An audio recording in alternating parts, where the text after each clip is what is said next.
Il était une fois le conte de Noël. C'est Noël.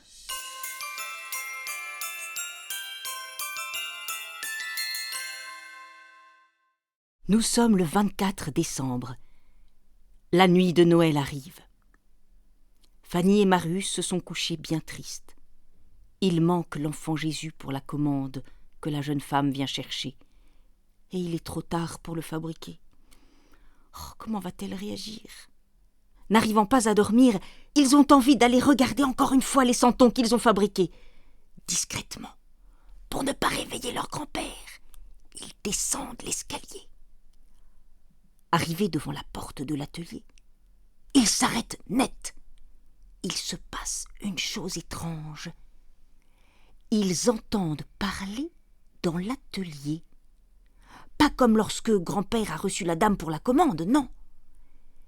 Ils entendent plein de voix différentes. Et aussi des moutons bêler, un chat miauler.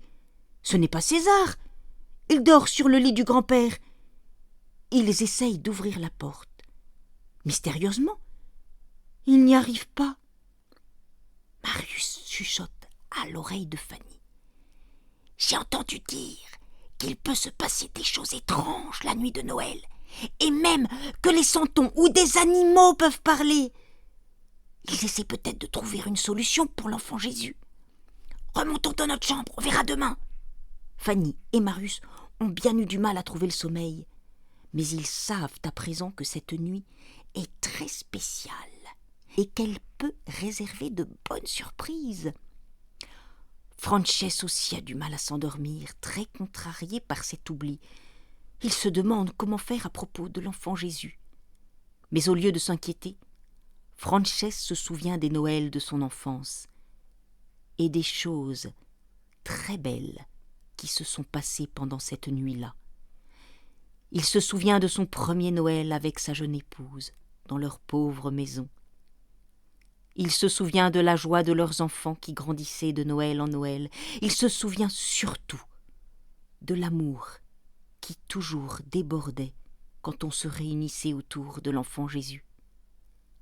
Il repense à toutes ces difficultés qui s'étaient évanouies par miracle.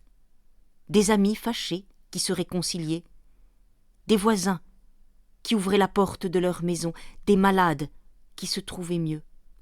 Alors, finalement, c'est en paix qu'il s'endort, certain que la joie de Noël sera au rendez-vous cette année. Il ne sait pas comment. Il pense alors très fort. Il n'y a plus qu'une chose.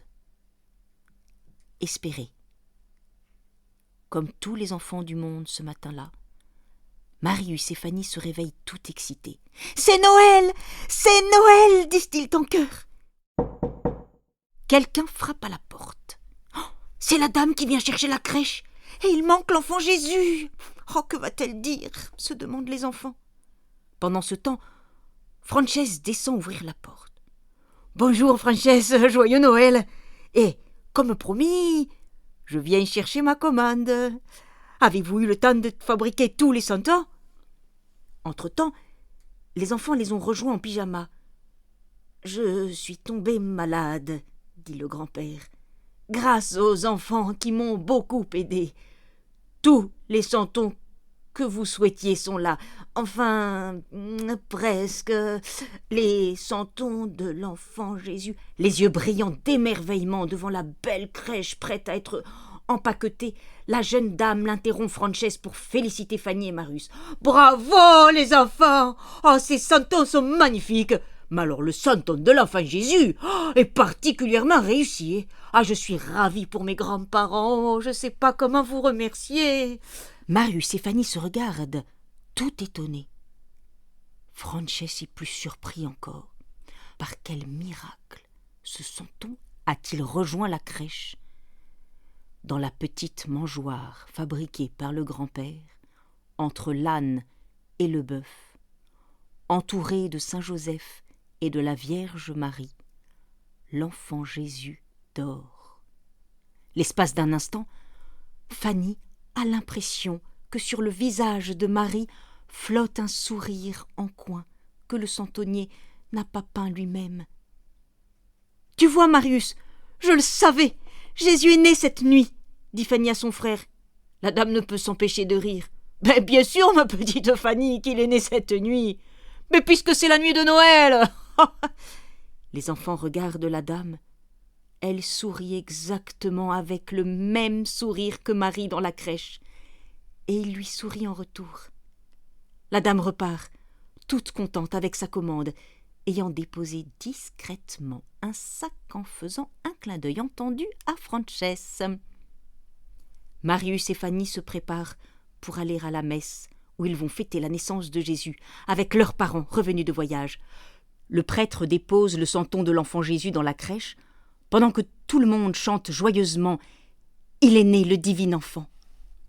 Sur le chemin du retour, en rentrant à la maison, Fanny et Marius racontent à leurs parents toutes leurs aventures. « Bravo Fanny, bravo Marius, nous sommes fiers de vous », répondent les parents en les félicitant. Entre-temps, Frances les a rejoints. « Comme je suis heureux que vous soyez arrivés. Nous allons pouvoir fêter la naissance de Jésus tous ensemble. Allons voir à la crèche. Je crois qu'une surprise vous attend, les enfants, dit-il. Fanny et Marius se précipitent.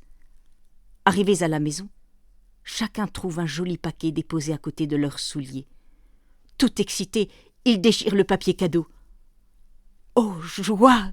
Fanny découvre dans une boîte en carton une très jolie tenue de danse, encore plus belle que celle qu'elle avait. Quant à Marius, ses yeux n'en reviennent pas. C'est bien une guitare qu'il découvre en ouvrant le gros paquet, et les voilà qui sautent et dansent de joie, embrassant leur grand-père et leurs parents, ne sachant pas vraiment qui est à l'origine de ces cadeaux tant espérés. Frances, lui qui se doute bien d'où viennent ces cadeaux, est le plus heureux des grands-pères. « Nous pourrons participer au spectacle! Nous pourrons participer au spectacle !» n'arrête pas de répéter Marius et Fanny. Puis Marius annonce « Nous aussi on a une surprise pour vous !» Les enfants courent chercher une grande boîte ronde que les parents ouvrent. « Ce sont des fruits déguisés qu'on a fait nous-mêmes !» dit fièrement Fanny. « Et on en a aussi fait pour la voisine !» rajoute Marius. « Bravo les enfants, merci! On va se régaler !» s'exclament les parents. Que c'est bon de se retrouver tous ensemble pour fêter la naissance de Jésus, se disent-ils. Ce Noël est encore plus beau que tous les autres. Quelle grande joie!